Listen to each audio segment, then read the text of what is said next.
नमस्कार, मैं हूं अमित पालित। सुबह के 11 बज चुके हैं। धुआंधार खबरों के साथ इस एक्शन पैक्ड बुलेटिन में आप सभी का स्वागत है। 24 घंटे में यूपी पुलिस ने ताबड़तोड़ 10 एनकाउंटर किए। कहां किन शहरों में ये ताबड़तोड़ एक्शन हुए, उसकी पूरी जानकारी आपको देंगे। कर्नल सोफिया कुरैशी पर अपमानजनक टिप्पणी करने वाले एमपी के मंत्री विजय शाह का क्या होगा, यह भी आपको बताएंगे। बारिश के बाद महाराष्ट्र के शहरों का क्या हाल है, इसकी बात भी होगी। और जम्मू कश्मीर के रामबन में तेज आंधी तूफान के बाद कैसे अभी हालात है, इसकी जानकारी आप तक हम पहुंचाएंगे। लखनऊ की सड़क पर कार वाले की सनक की तस्वीर भी दिखाएंगे। और बिहार की राजधानी पटना में फिर क्यों चली गोलियां और कहां सोने चांदी की तलाश में सेप्टिक टैंक बन गया मौत का गट्ठा। साथ ही खबर झुंझुनू के सुभाष हत्याकांड की भी होगी। लेकिन सबसे पहले बात करते हैं उत्तर प्रदेश की, जहां अपराधियों के खिलाफ पुलिस का ऑपरेशन एनकाउंटर जारी है। राज्य में क्राइम कंट्रोल के लिए यूपी पुलिस ने जीरो टॉलरेंस की नीति अपना रखी है। यही वजह है कि पुलिस ताबड़तोड़ एनकाउंटर भी कर रही है। यूपी पुलिस ने प्रदेश में 24 घंटे में 10 शहरों में एनकाउंटर किया। इस मुठभेड़ में कई बड़े बड़े बदमाश पकड़े गए। ये सभी ऐसे क्रिमिनल्स हैं जिनकी पुलिस को लंबे वक्त से तलाश थी। लखनऊ में जहां पर पुलिस ने रेप के आरोपी को मुठभेड़ के बाद अरेस्ट कर लिया, वहीं पर गाजियाबाद में सिपाही की हत्या के आरोपी को गिरफ्तार किया गया है। शामली में 25,000 का इनामी बदमाश पकड़ा गया है। और झांसी में पुलिस और बदमाशों में मुठभेड़ हुई। बुलंदशहर, बागपत, आगरा, जालौन, बलिया और उन्नाव में भी एक के बाद एक एनकाउंटर हुई और पुलिस ने क्रिमिनल्स को पकड़ा। सबसे पहले बात हम राजधानी लखनऊ की करते हैं, जहां पुलिस और बदमाशों के बीच मुठभेड़ हुई है। और बदमाश की पहचान पॉक्सो एक्ट में मोस्ट वांटेड कमल किशोर उर्फ भद्दर के रूप में हुई है। बच्ची से रेप के आरोपी की तलाश पुलिस को लंबे वक्त से थी। आरोपी से पुलिस ने तमंचा, बाइक और कारतूस बरामद किया है। झुग्गियों में छिपकर रहने की वजह से यह पुलिस के गिरफ्त से बाहर था। सुबह जब आज पुलिस चेकिंग कर रही थी तो इस दौरान बाइक सवार को रुकने के लिए इशारा किया गया तो उसने पुलिस टीम पर ही फायरिंग कर दी। पुलिस ने जवाबी कार्रवाई में गोली चलाई, जिससे आरोपी के पैर में गोली लगी और वो घायल होकर गिर गया। आरोपी भद्दर के खिलाफ पॉक्सो एक्ट समेत कई मामलों में मुकदमे दर्ज हैं और लंबे वक्त से वो फरार चल रहा था। अब गाजियाबाद में भी पुलिस का एक्शन हुआ है। सिपाही की हत्या के केस में फरार अपराधी अब्दुल रहमान गिरफ्तार कर लिया गया है। चेकिंग के दौरान अब्दुल ने पुलिस पर फायरिंग की। जवाबी कार्रवाई में बदमाश के पैर में गोली लगी, जिसके बाद अब्दुल रहमान को पुलिस ने हथियारों के साथ गिरफ्तार किया है। अब्दुल रहमान पर 1 दर्जन से ज्यादा केस हैं और सिपाही की हत्या के मामले में अब तक 14 आरोपी पुलिस के गिरफ्त में आ चुके हैं। बात करेंगे संवाददाता रुचि कुमार से। रुचि, एक के बाद एक कई सारे एनकाउंटर्स हुए हैं। क्या कोई खास निर्देश दिए गए हैं मुख्यमंत्री की ओर से जो ये ताबड़तोड़ एक्शन चल रहा है? जब 2017 में योगी सरकार यूपी में आई थी तो लॉ एंड ऑर्डर बहुत बड़ा इशू था उस समय। तो मुख्यमंत्री योगी आदित्यनाथ ने उस पर ध्यान दिया और इनकाउंटर जो बदमाश हैं उनको पकड़ने का, उनके साथ इनकाउंटर का सिलसिला जारी रहा। और जब आपने देखा कि 2022 में मुख्यमंत्री फिर से बन गए योगी आदित्यनाथ, तो उसके पीछे भी बड़ी वजह एक यूपी का लॉ एंड ऑर्डर था।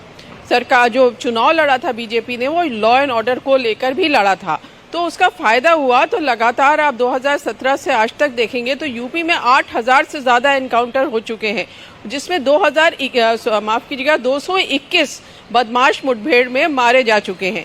तो आप समझ सकते हैं कि बदमाशों के खिलाफ जो एक्शन लेने का एक तरह का मुख्यमंत्री योगी आदित्यनाथ का आदेश है, उसी को फॉलो पुलिस कर रही है कि जो भी लॉ एंड ऑर्डर को, कानून व्यवस्था को अपने हाथ में लेगा उसको जरूर पकड़ा जाएगा, उसको छोड़ा नहीं जाएगा। अब लखनऊ का मामला देखिए। अब देखिए कि बच्ची इतनी छोटी बच्ची, 4 साल की बच्ची के साथ जिसने रेप किया हो, तो आप उस अपराधी की मानसिकता समझ सकते हैं, उसको पकड़ना कितना ज्यादा जरूरी था। तो इसी में ये मुठभेड़ हुई है। अमित, बिल्कुल, जब कड़ा एक्शन होता है, डायरेक्ट एक्शन होता है, तभी जो अपराधी हैं उनके अंदर खौफ पैदा होता है और वो अपराध का रास्ता छोड़ते हैं, जो उत्तर प्रदेश में देखने को भी मिला है। अब गाजियाबाद की बात करते हैं, जहां पर पुलिस ने यहां पर एक इनामी बदमाश का एनकाउंटर किया है। झांसी में पुलिस और बदमाश के बीच मुठभेड़ हुई है और मोड़ थाना क्षेत्र में मुठभेड़ की गई है। पुलिस की गोली में लगने से बदमाश घायल हो गया और पकड़े गए बदमाश ने इसी साल मार्च में ट्रक से बैटरी चोरी की थी और इससे पहले भी आरोपी के खिलाफ झांसी के अलग अलग थानों में 9 मुकदमे दर्ज हैं। बदमाश पर पुलिस की तरफ से 25,000 रुपए का इनाम भी रखा गया था और आखिरकार पुलिस की गिरफ्त में यह बदमाश आ ही गया। अब बुलंदशहर की बात करते हैं, जहां पर बलात्कार के आरोपी को पुलिस ने मुठभेड़ के बाद धर दबोचा। जब पुलिस उसे गिरफ्तार करने पहुंची तो आरोपी ने पुलिस टीम पर फायरिंग की। पुलिस के अनुसार आरोपी पर 6 साल की बच्ची के साथ दुष्कर्म का आरोप है। जब पुलिस सूचना मिलने के बाद मौके पर पहुंची गिरफ्तारी के लिए तो पुलिस के ऊपर फायरिंग की गई। जवाबी कार्रवाई हुई जिसमें घायल हुआ बदमाश और अब वो पुलिस की गिरफ्त में है। पुलिस को एक मुखबिर खास से सूचना प्राप्त हुई कि यह व्यक्ति जो मुख्य अभियुक्त रविंदर है, यह अपने ही गांव के किसी व्यक्ति के ट्यूबवेल पर सोया हुआ है। इस सूचना के आधार पर थाना खुर्जा देहात की पुलिस पार्टी द्वारा मौके पर जाकर इस व्यक्ति को गिरफ्तार करने का प्रयास किया गया, पर इस व्यक्ति द्वारा अपने आप को जब पुलिस द्वारा घिरा हुआ पाया गया तो पुलिस पार्टी के ऊपर इसने फायर खोल दिया। आत्मरक्षार्थ पुलिस पार्टी द्वारा की गई फायर में यह व्यक्ति घायल हुआ। इसके पैर में गोली लगी है। इसे प्राथमिकी उपचार के लिए सरकारी अस्पताल भेजा गया है। और बुलंदशहर की तरह ही आगरा में भी पुलिस का जबरदस्त एक्शन देखने को मिला है। आगरा में पुलिस बदमाश के बीच मुठभेड़ हुई है। पुलिस के रोकने पर बदमाश ने फायरिंग शुरू कर दी और पुलिस ने फिर बचाव में फायरिंग की। और बागपत में बदमाशों और पुलिस के बीच भी मुठभेड़ की खबर है। मुठभेड़ के बाद पुलिस ने 2 बदमाशों को गिरफ्तार किया है और एक के पैर में गोली लगने के बाद वो घायल हुआ।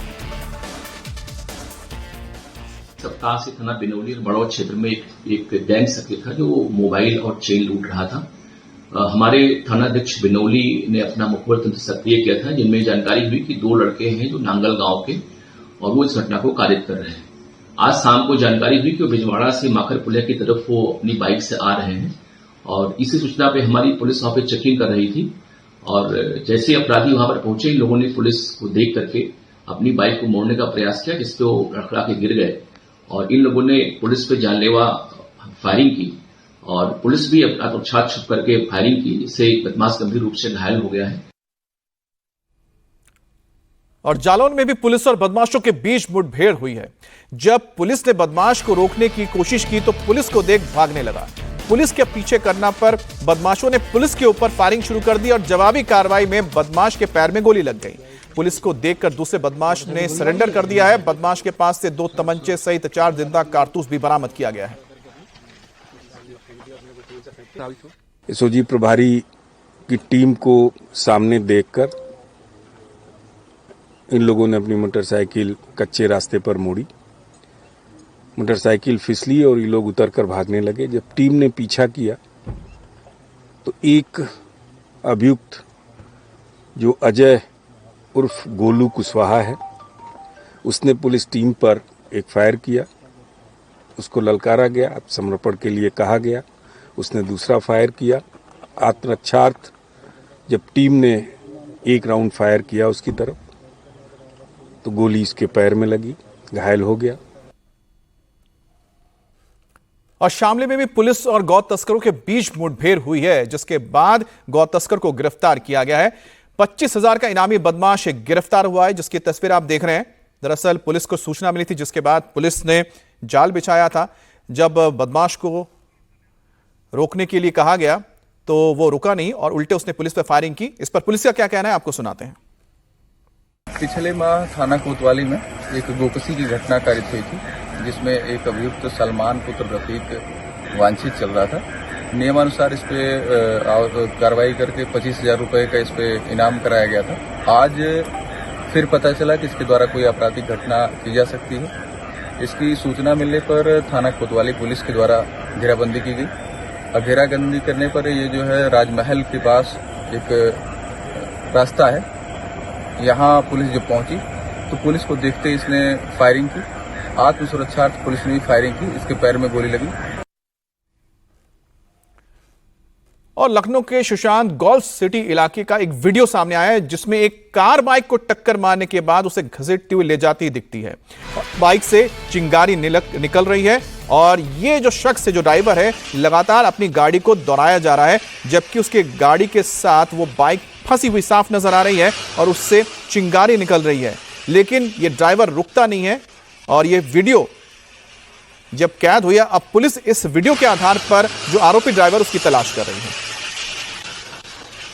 तो ये तस्वीर आप देख रहे हैं लखनऊ राजधानी की है, जहां पर पौष इलाके सुशांत गोल्फ सिटी की है, जहां पर एक कार ने पहले एक बाइक को टक्कर मारी और टक्कर मारने के बाद वो कार रुकी नहीं, वो कार उस बाइक को जो फंस गई थी कार के नीचे उसे घसीटती हुई आगे ले जाती हुई नजर आ रही है।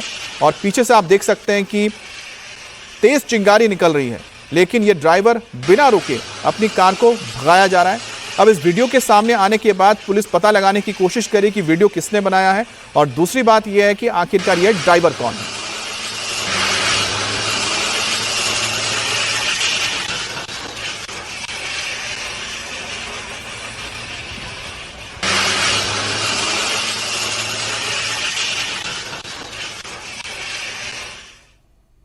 और यूपी के बाद बात करेंगे बिहार के, जहां चुनाव से ठीक पहले क्राइम आउट ऑफ कंट्रोल होता नजर आ रहा है।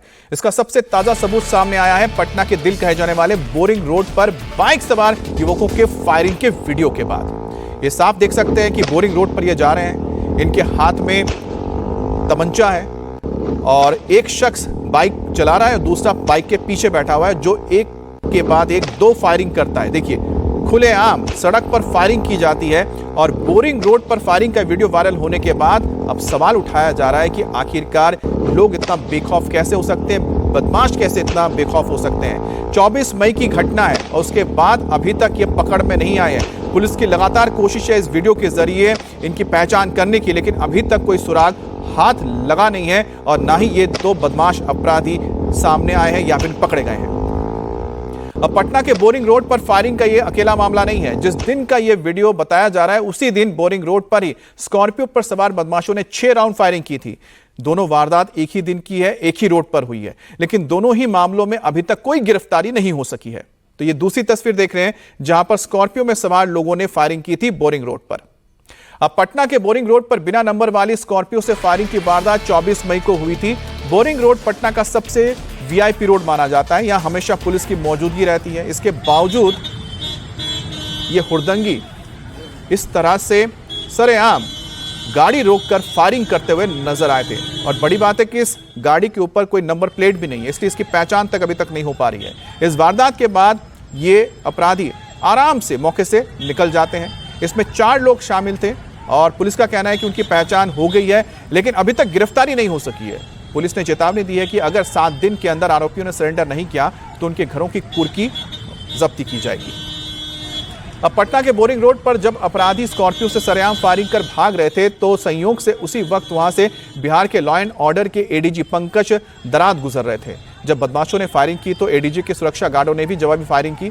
पटना जीपीओ गोलबंदर के पास ही फायरिंग कर बदमाशों को पकड़ने की कोशिश की गई, लेकिन बदमाश भागने में कामयाब रहे थे। इसके बाद एडीजी पंकज दराद ने पुलिस कंट्रोल रूम को इस वारदात की जानकारी भी दी और इस घटना के बाद लापरवाही के आरोप में 6 पुलिस वालों को सस्पेंड कर दिया गया है। अब इनमें एक sub inspector, 2 assistant sub inspector और 3 कांस्टेबल है। तो पटना के बोरिंग रोड की 24 मई की तस्वीर देख रहे हैं जहां पर एक स्कॉर्पियो काले रंग की बिना नंबर प्लेट के रुकती है। मौके पर जो शख्स है गाड़ी से उतरता है, फायरिंग करता है और फरार हो जाता है।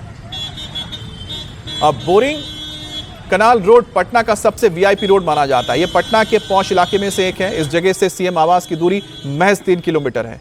यहाँ बड़े बड़े शोरूम हैं, व्यावसायिक संस्थान हैं, दफ्तर हैं, साथ ही यहाँ कहीं पर रिटायर्ड आईएएस आईपीएस के अधिकारी भी रहते हैं। यहाँ पर बदमाश अगर फायरिंग करने के बाद आराम से फरार हो सकते हैं तो सोचिए कि बाकी इलाकों का क्या हाल होगा, वो भी राजधानी पटना के अंदर। और यही वजह है कि अब लगातार लॉ एंड ऑर्डर के ऊपर सवाल उठाया जा रहा है। और केवल पटना के फायरिंग की घटना नहीं है, पटना में सरेआम मर्डर भी हो रहा है। कल ही पटना के रामकृष्ण नगर थाना क्षेत्र में एक शख्स की गोली लगने से मौत हुई है और बदमाशों ने एक युवक की बाइक को रोका, दनादन गोलियां बरसाने के बाद आराम से मौके से फरार हो गए। पटना के रामकृष्ण नगर में हत्या की ये दूसरी वारदात है। वहीं बिहार के बक्सर में एक थर्मल प्लांट के ठेकेदार की गोली मारकर हत्या कर दी गई है। तो पटना में आरके नगर में 2 दिन में 2 मर्डर हुए हैं और साथ ही बक्सर में थर्मल प्लांट के ठेकेदार की भी हत्या कर दी गई है। और पटना में जिसकी गोली मारकर हत्या की गई उसका नाम कुंदन है। कुंदन प्राइवेट जॉब करता था, वो अपनी बाइक से जा रहा था जब बदमाशों ने उसकी बाइक रोकी, फिर ताबड़तोड़ फायरिंग शुरू कर दी। कुंदन ने मौके पर ही दम तोड़ दिया और जिस जगह कुंदन की हत्या हुई है वो जगह थाने से महज 500 मीटर की दूरी पर है। बताया जा रहा है कि हमलावर काफी दूर से कुंदन का पीछा कर रहे थे और पुलिस इस मामले में अभी तक कोई गिरफ्तारी नहीं कर पाई है। यहां पर देख रहे हैं एक के बाद एक 5 गोलियां चलाई जाती हैं कुंदन पर।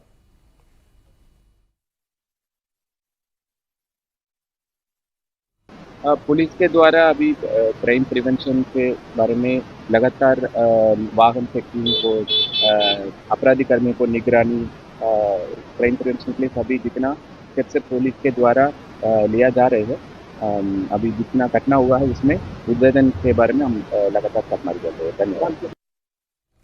और अब बात करते हैं मौसम की। मई में मूसलाधार मार से देश के कई राज्य बेहाल हैं। महाराष्ट्र सबसे ज्यादा तबाही झेल रहा है। मुंबई के बाद अब महाराष्ट्र के दूसरे शहर भी सैलाब की संकट से जूझ रहे हैं। अहिल्यानगर, लातूर और बीड़ में बहुत ज्यादा तबाही देखने को मिली।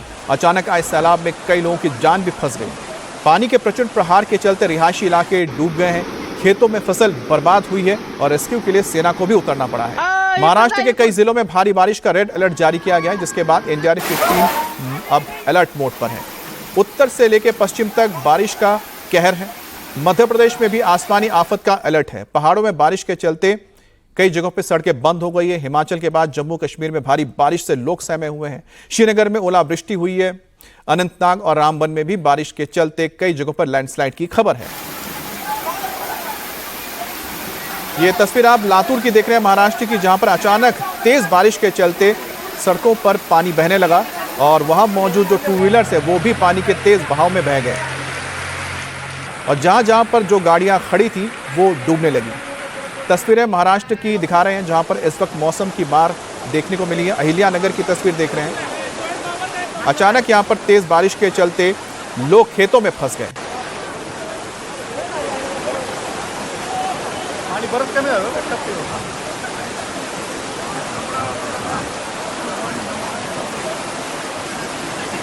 तो अहिल्यानगर की तस्वीर देख रहे हैं, जहां पर खेतों के बीच लोग फंस गए थे। उनको रस्सी के सहारे रेस्क्यू किया जा रहा है। प्रशासन की टीम मौके पर पहुंचकर यहां से लोगों को सुरक्षित जगहों तक लेकर गई है।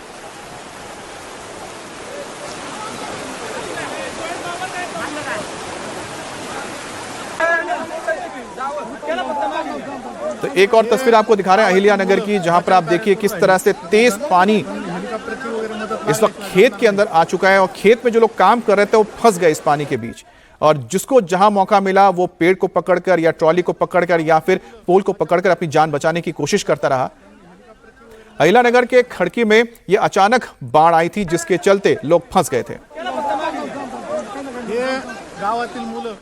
महाराष्ट्र के अहिल्यानगर पर आसमान से ऐसा कहर बरपा कि अहिल्यानगर का खड़की गांव पूरी तरह से पानी में जलमग्न हो गया। इस समय हम उसी जगह पर है जहां पर बाढ़ के पानी में कई लोग फंस गए थे।